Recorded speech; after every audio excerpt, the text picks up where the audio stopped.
여기가 너무 살이 많아가지고 살을 좀 빼고 싶어서. 저희 병원 찾아오신 이유가 네. 얼굴 살이 많아서 오신 거예요? 네. 자, 거울을 이렇게 보면 어디가 줄고 싶은지 한번 이렇게 손으로 동그라미 한번 그려보세요. 이렇게. 그러면은 이렇게 봤을 때 네. 여기쯤이라고 보면 되나요? 네네. 지금 얼굴을 이렇게 일단 분석을 해야 되잖아요. 얼굴을 봤을 때 광대는 조금 넓어요. 네. 그리고 광대 밑에 이렇게 꺼짐이 있죠.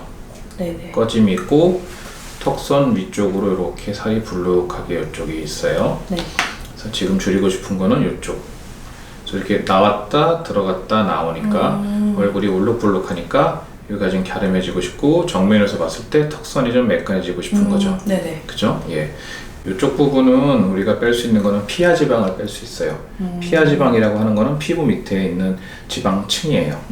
그거는 이제 흡입을 해서 뺄 수 있는데 기준이 어떻게 되냐면 이렇게 봤을 때 귓볼이랑 입꼬리를 이렇게 선을 연결해요.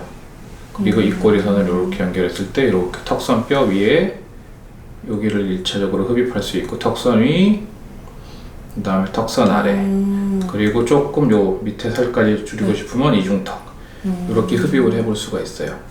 그러면 수술로 하는 거예요? 수술해야죠. 물론 이제 뭐 지방 분해 주사라든지 뭐 간단한 뭐 이렇게 실리프팅 이런 걸로도 조금은 해결할 수 있겠지만 근본적인 걸 봤을 때는 이 지방의 무게가 무겁고 그다음에 살이 받쳐주는 게 조금 이제 탄력이 떨어지면서 내려오고 지구 중력은 계속 잡아당기고 그러니까 조금씩 내려오는 거죠.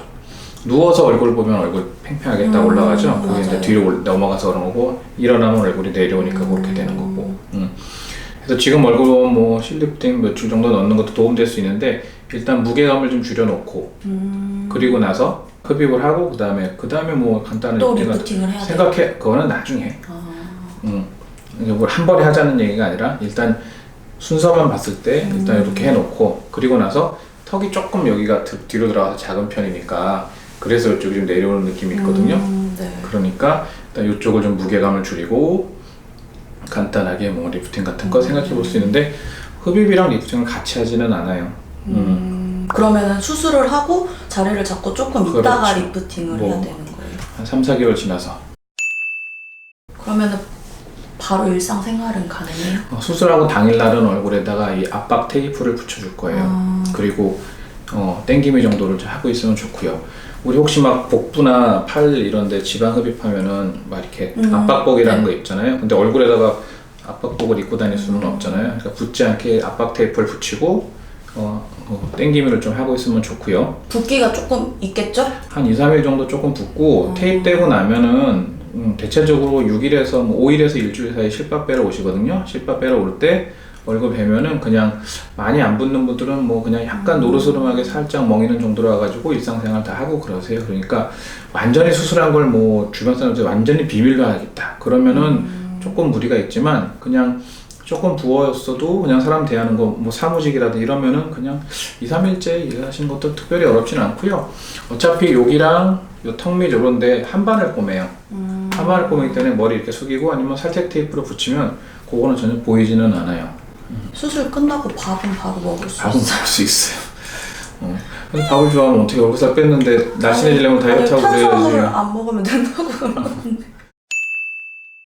혹시나 부작용 같은 거는 어떤 게 있을까요? 이렇게 많이 걱정할 만한 그런 뭐 이렇게 굉장히 뭐 큰 부작용을 만들고 하거나 그런 수술은 아니에요. 그래서 지방 흡입하는 것 자체가 피하 지방 층에서만 수술하기 때문에 굉장히 무슨 뭐 어떤 얼굴 기능상의 문제가 일어나 그럴 가능성은 굉장히 적은 수술이기는 해요.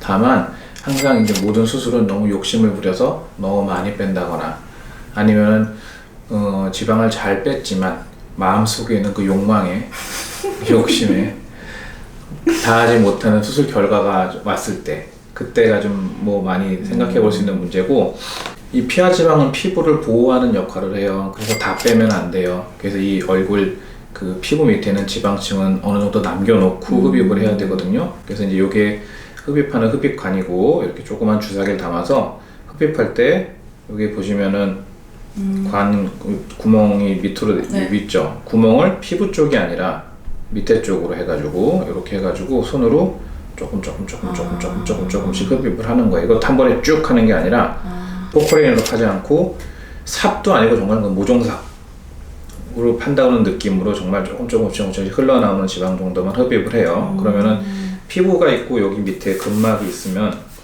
피부 쪽 지방은 일정 부분 두께로 남겨놓고 이 근막 쪽 지방이 조금씩 흡입이 되다 보면은 점점 근막 가까이 가겠죠. 근막 쪽으로 가게 되면 그쪽은 혈관이 많아요. 그래서 근막 쪽으로 가까이 갈수록 지방이 나오는 것보다 피가 더 섞여 나오기 시작하거든요. 그러면 거기서 지방 흡입을 스톱하는 거예요. 이거는 얼굴 흡입뿐만이 아니라 몸 흡입. 우리 지방 흡입할 때 전체적인 모든 지방 흡입 수술에 가장 그 기준이 되는 수술 정도라고 생각하면 돼요. 그래서 이 관도 제작할 수 있는 제일 얇은 관을 제작하고 끝에도 이렇게 뭉툭하게 만들고 그렇게 해서 손으로 조금씩 핸드메이드 방식으로 흡입을 하게 되는 거니까 어디가 막 패이거나 뭐 그럴 가능성이 굉장히 적은데 물론 뭐 사람의 피부가 너무 얇다거나 그리고 또 혹시나 뭐 다 유착이 일어난다 그러면 발생할 수는 있겠죠. 이제 거기에 맞춰서 또 병원에서 뭔가 다른 어떤 잘 회복할 수 있도록 도와드릴 수 있는 노력을 해야 되겠죠. 그러면은 이것도 이제 몸 지방 흡입이랑 비슷하게 바로 효과가 나타나는 거는 아니에요? 그렇죠. 모든 수술은 바로 효과가 근데 사실 얼굴이 막 되게 살이 많아서 많이 나온 분 평균적으로 이쪽에서 한 7cc 정도 뺀다 그러면 여기서 막 한 15 이렇게 뺀 분은 일주일째 딱 보면은 벌써 좋아졌다고 하세요. 근데 사실 그런 얼굴은 아니니까 그리고 지금 얼굴이 이렇게 살이 많다기보다 라인을 좀 잡아줘야 되는 얼굴이기 때문에 이런 얼굴은 조금 시간이 필요해요. 그럼 얼마나? 그래서 전체적으로 그냥 수술하신 분들이 평균적으로 나왔을 때 한 달 정도 지나면 큰 붓기 빠졌는데 진짜 효과를 빨리 느끼는 분은 뭐 금방 느끼는 분도 있고 근데 대체적으로 평균적으로 한 3달 정도 넘어가면은 느낌이 좀 나와요 라고 오셨을 때 하시는 말씀이 대부분 그렇고요. 최종 결과는 아무래도 모든 수술은 생략적으로 6개월 정도가 지나야지만 최종 결과라고 볼 수가 있겠죠.